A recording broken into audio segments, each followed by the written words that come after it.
បាទសួស្តីបងប្អូននៅក្នុងបណ្ដាញសង្គមទាំងអស់គ្នាបានលោកគ្រូអ្នកគ្រូរៀនស្បនទាំងអស់ជាទីគោរពជាទីរាប់អានបាទថ្ងៃនេះគឺខ្ញុំមានប្រភេទនៃភូស៊ីលកម្រពីរដុំបងប្អូនណាបាទភូស៊ីលកម្រពីរដុំគឺយកមកដាក់ថតចែកជូននៅបងប្អូនទស្សនានៅក្នុងបណ្ដាញសង្គមបងប្អូនណានៅក្នុងបណ្ដាញសង្គមបាទប្រភេទភូស៊ីលកម្រពីរដុំបងប្អូនណាបាទប្រភេទភូស៊ីលកម្រពីរដុំនេះបាទនេះគឺជាប្រភេទនៃគេហៅថាវល្លិក្លូតដែលគាត់កកคล้ายទៅជាថ្មដែលមានអាយុកាលរាប់ពាន់ឆ្នាំបងប្អូនណាបាទក្លឹមវល្លិក្លូតដែលគាត់កកคล้ายទៅជាថ្មដែលមានអាយុកាលរាប់ពាន់ឆ្នាំបងប្អូនណាដែលមានអាយុកាលរាប់ពាន់ឆ្នាំបាទបងប្អូនឃើញទេនេះទោះបីជាលោកវិវត្តកាយคล้ายទៅជាថ្មយ៉ាងណាតែប្រភេទវល្លិក្លូតគឺនៅតែវល្លិដដែលឃើញទេបងប្អូនបាទនេះទម្រង់របស់លោកបងប្អូនណាបាទខ្ញុំឲ្យបងប្អូនពិនិត្យមើលឲ្យច្បាស់បងប្អូនណានេះគឺជាប្រភេទវល្លិ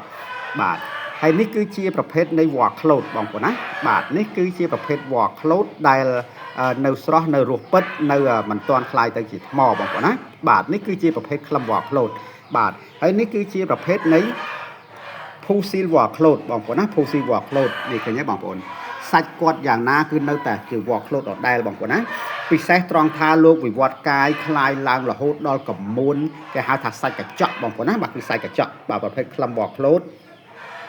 ដែលកកคลายទៅជាថ្មនេះគឺគាត់វិវត្តកាយសាច់ឡើងកញ្ចក់បងប្អូនណាបាទសាច់ឡើងកញ្ចក់ឡើងដាក់ពន្លឺចូលបងប្អូនណាបាទនេះគឺសាច់គាត់ស្អាតណាបងប្អូនណាបាទនេះគឺសាច់កន្លែងដែលខ្ញុំកាត់មើលបងប្អូនណាដែលខ្ញុំឆាបមើលបាទនេះឃើញទេបាទនេះគឺជាប្រភេទនៃភូស៊ីលក្លឹមវល្លិក្លូតដែលមានអាយុកាលរាប់ពាន់ឆ្នាំបងប្អូនណាបាទមើលកាយ៉ាវតសៃគាត់បងប្អូនណាកាយ៉ាវតសៃ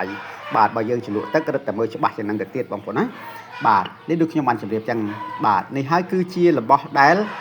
ពិសេសរបស់ដែលកម្របងប្អូនណាបាទរបស់ដែលយើងគោរពបូជាថាសាទៅគឺមានប្រសិទ្ធភាពមិនថាយើងយកទៅសាងជាតួអង្គឬក៏ចាក់ធ្វើជាអង្កាំដៃទេហើយខ្ញុំក៏មានប្រភេទនៃខ្សែអង្កាំដៃបាទសាងចេញអំពីភូស៊ីលក្លឹមវល្លិក្លូតនេះដែរហើយក៏បានសាកជារួចរាល់ដែរបងប្អូនណាទើបយើងដឹងថាលោកនៅតែមានប្រសិទ្ធភាពខ្លាំងណាស់បងប្អូនណាខ្លាំងបាទគេថាចង់ខ្លាំងជាងនៅក្លឹមទៀតបងប្អូនណាដូចខ្ញុំបានជម្រាបចឹងដោយសារលោកមានអាយុកាលរាប់ពាន់ឆ្នាំទៅហើយបងប្អូនណាបាទហើយបងប្អូនដឹងស្រាប់ហើយនេះគឺជាប្រភេទក្លឹមវល្លិស្រោតបងប្អូនណាបាទគឺក្លឹមវល្លិក្លូតបាទគេថាក្លឹមម្លេះវល្លិក្លូតបងប្អូនណាបាទគឺក្លឹមវល្លិក្លូតនេះឃើញទេបាទគឺយើងអត់បានលាបប្រេងអត់បានលាបអីទេហើយគឺយកមកដាក់ថតទូទាត់ដើម្បីឲ្យបងប្អូនបានដឹងច្បាស់ថានេះគឺជាប្រភេទនៃ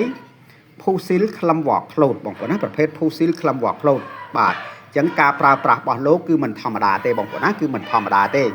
បាទគឺយើងប្រើខាងសឹកសង្គ្រាមប្រើខាងស្នេហ៍មហានិយមប្រើខាងស្វិតខាងគង់នេះគឺមហាពិសេសខ្ញុំក៏ធ្វើជាអង្កាំដៃបានប្រហែលខ្សែដែរបងប្អូនណាគឺបានប្រហែលខ្សែដែរបានហើយក៏សាកហើយរួចរាល់ដែរដូចជាបងប្អូនធ្លាប់ឃើញនៅក្នុងវីដេអូរបស់ខ្ញុំបាទហើយបាទសាករួចរាល់ដើម្បីឲ្យបងប្អូនដែលគាត់យកទៅទុកគោរពបូជាថាសាគឺគាត់មានទំនុកចិត្តបងប្អូនណាគឺគាត់មានទំនុកចិត្តបាទហើយប្រភេទភូស៊ីលក្លឹមវល្លិក្លូតនេះដែរបើសិនជាបងប្អូនដែលគាត់មើលឃើញហើយមានឧបនិស្ស័យស្រឡាញ់ចង់បានចង់យកទៅទុកគោរពបូជាថាសាងជាតួអង្គចាក់ធ្វើជាអង្កាំដៃអី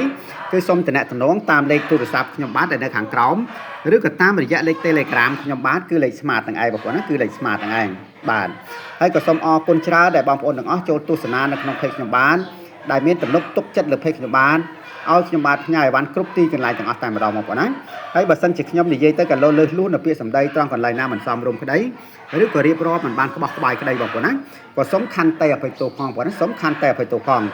បាទនៅចុងបញ្ចប់នេះក៏សូមជូនពរឲ្យបងប្អូនទាំងអស់បាទជួបប្រទះតែសេចក្តីសុខនិងសេចក្តីសប្បាយរស់ស៊ីទទួលទានមានបានទាំងអស់គ្នាបងប្អូនណាបាទសូមអរគុណច្រើនហើយក៏សូមជម្រាបលាបាទសូមជម្រាបលាបងប្អូនណាបាទមានផលរំខានខ្លះដោយសារមន់វាខ្តតកងរំពងបងប្អូនណាបាទ